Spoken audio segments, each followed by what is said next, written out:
After the leg circles in Pilates mat, we have rolling like a ball.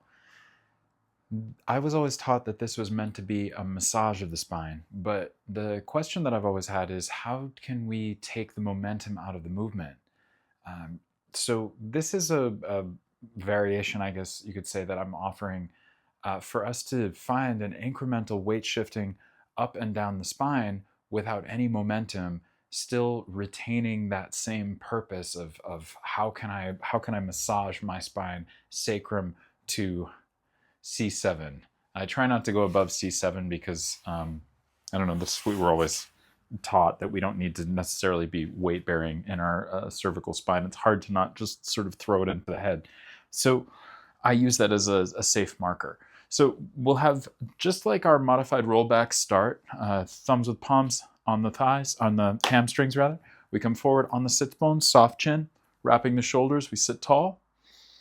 Then we're going to curl sternum to pubic bone while we're in the sits bone. We start to roll back into our sacrum. For this, we're going to stay in our sacrum. You notice my elbows are wide. They're in sort of that hoop east-west. I keep that curl of sternum pubic bone, and I drag my feet in as far as they will go while I'm in my sacrum. My big toes are touching. For this, I'll then start to roll back, and I'll notice I'll want to go into some momentum and come back to it. But instead, let's see if we can try to slow it down as much as possible so that we can stop and pause at any part of that trajectory.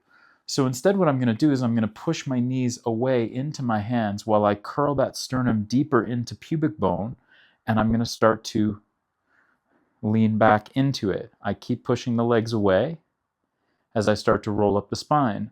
Then when I can't go any further, I start to let the knees come in a little bit.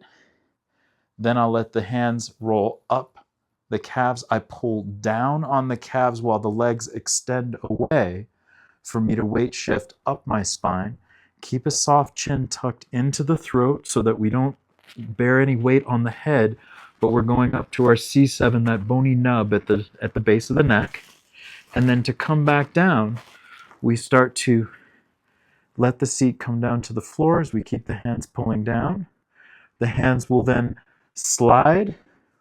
Once we get to that mid-back, they slide to the hamstring. The knees push away from us to help us curl, keeping that curl of sternum to pubic bone as we go into low back, and then curling all the way through, pushing a little more until we find sacrum, and we close at sacrum into that ball.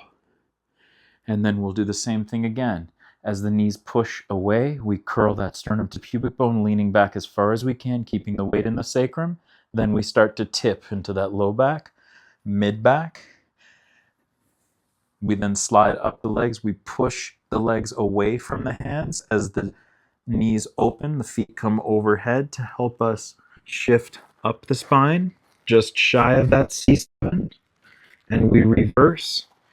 As we start to roll back down again, the hands pulling down towards the knees, the legs pushing away into the hands, creating that opposition all the time. As the hands slide down to the hamstring, the knees keep pushing away, soft wide elbows, keeping that curl of sternum pubic bone as we find that sacrum, and we curl, curl, curl into ourselves while we're in that sacrum. We'll do one more time. As the knees push away, legs push away while I curl as far as I can back into that sacrum. Then I start to tip. I let my knees open to help me come up and over with the body.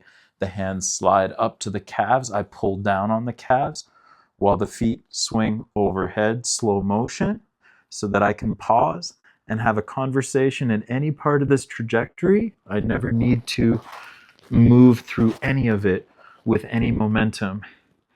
And why I think this is important is because it gives you a way of really finding not just control, but an understanding of what it is to weight bear in every possible segment of your spine, longitudinally, meaning from sacrum up to occiput, from the base to the top, and we'll curl into that ball.